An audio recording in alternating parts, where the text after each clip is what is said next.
नमस्कार, मैं एकता झा और आप देख रहे हैं द खबर एक्सप्रेस। बंगाल में आए दिन हिंसा की खबरें सुनने में आती है और अभी हाल ही में दक्षिण 24 परगना में जो है वो टीएमसी नेता की गोली मारकर हत्या कर दी गई है। परिजनों ने जो है वो बीजेपी पे आरोप लगा रहे हैं और सीपीआईएम पे भी। तो आइए, हमारे साथ इस वक्त मौजूद है उमेश राय सर। तो उनसे जानते हैं कि ये जो बीजेपी पे आरोप लगाया गया है, तो किस बेसिस पे बीजेपी पे आरोप लगाया जा रहा है। सर, आप इस पे क्या कहेंगे? मैं तो आज पहली बार आपके मुंह से सुन रहा हूं कि भारतीय जनता पार्टी इसमें इन्वॉल्व है। आपको बैरकपुर के बारे में अगर थोड़ा सा भी वहां के राजनीतिक परिस्थिति की जानकारी होगी तो आपको समझ में आएगा कि बैरकपुर के पॉलिटिक्स का दूसरा नाम है हिंसा।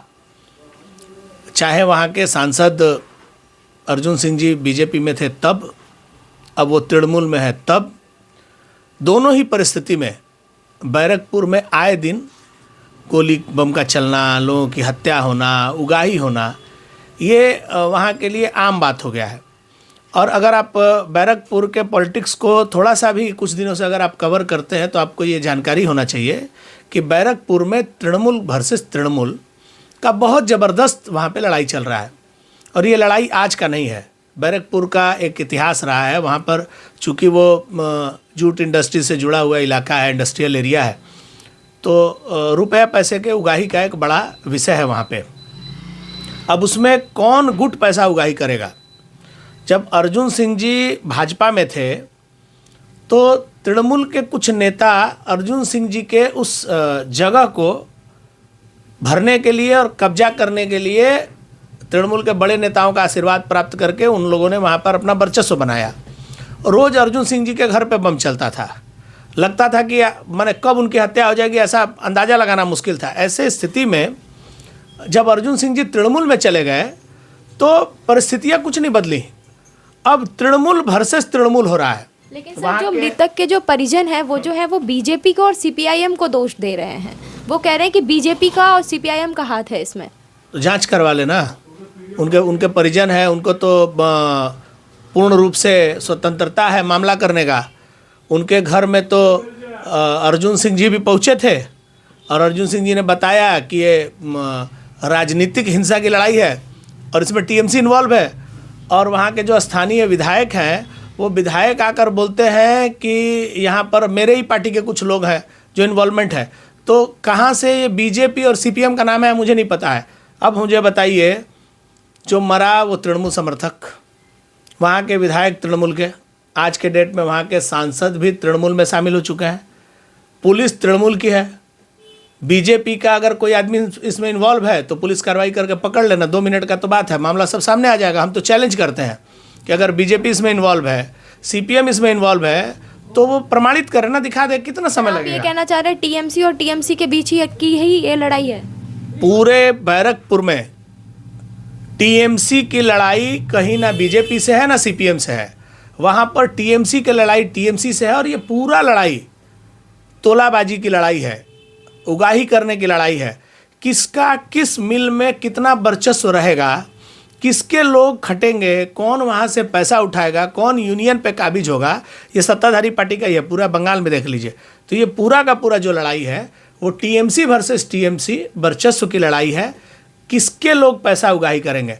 अगर कोई आदमी इस बात को मोड़ना चाह रहा है बीजेपी की तरफ, तो मैं as a BJP state secretary राज्य सरकार को आपके चैनल के माध्यम से चैलेंज करता हूं कि अगर इसमें बीजेपी का इन्वॉल्वमेंट है तो आप मुंह क्यों देख रहे हैं?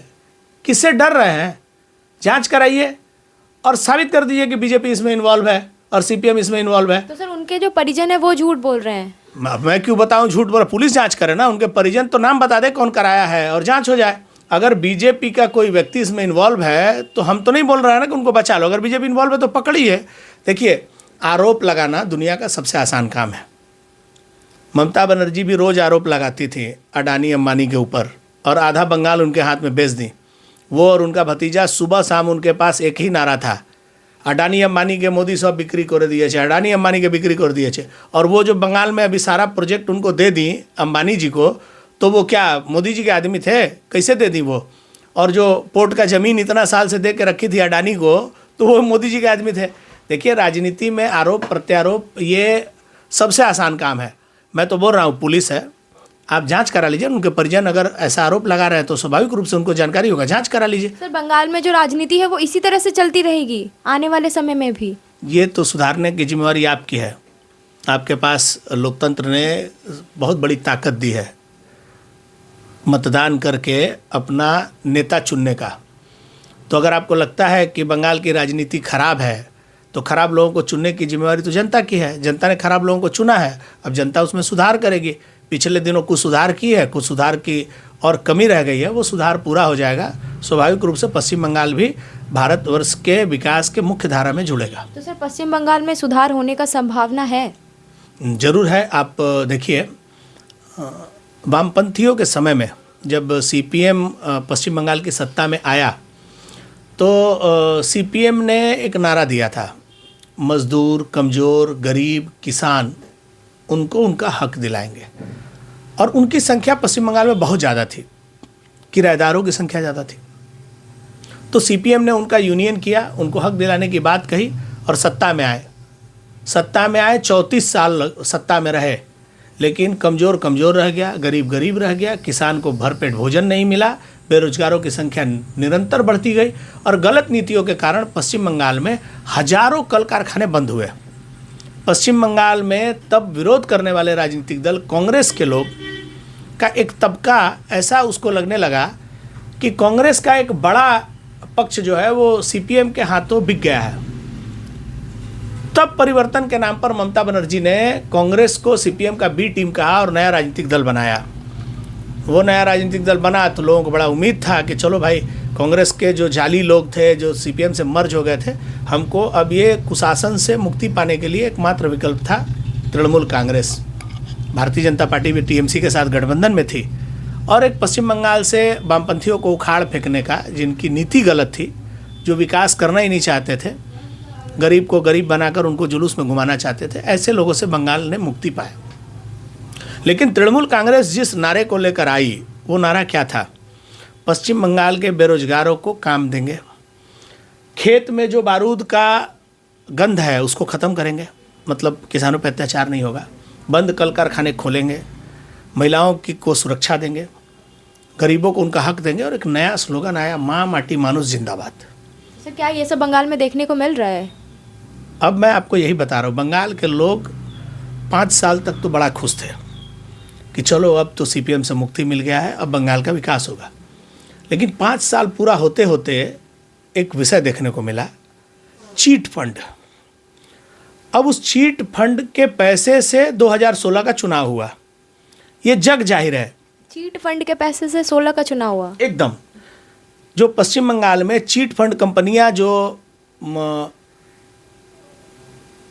इतनी तेजी से बढ़ी, उसके पीछे सत्ताधारी पार्टी का हाथ था। बहुत सारे कार्यक्रमों में पार्टी के मंत्री जाते थे, कई कार्यक्रमों में मुख्यमंत्री जाती थी, यहाँ तक कि चीट फंड कंपनी के जो कर्ता धर्ता थे वो मुख्यमंत्री के बनाए हुए बेढंगे पोस्टर को करोड़ों रुपए में खरीदे।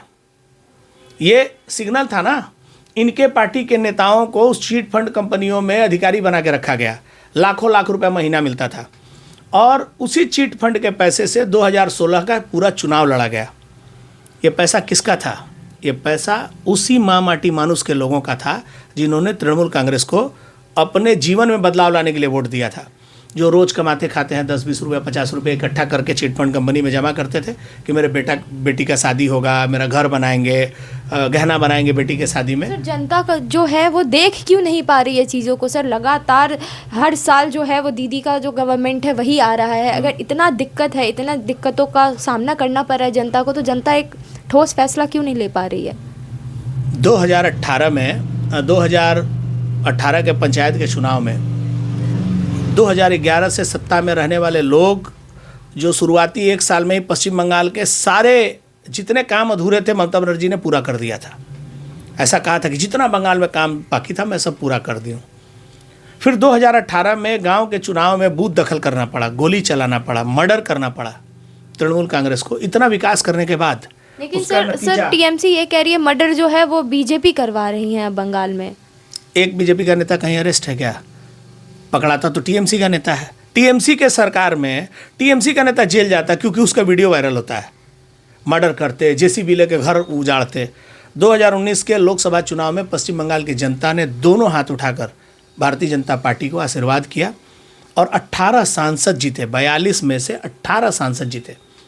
ये आपको ऐसा नहीं लगता है कि ये एक सिग्नल है कि लोग अपना मन बदल रहे हैं?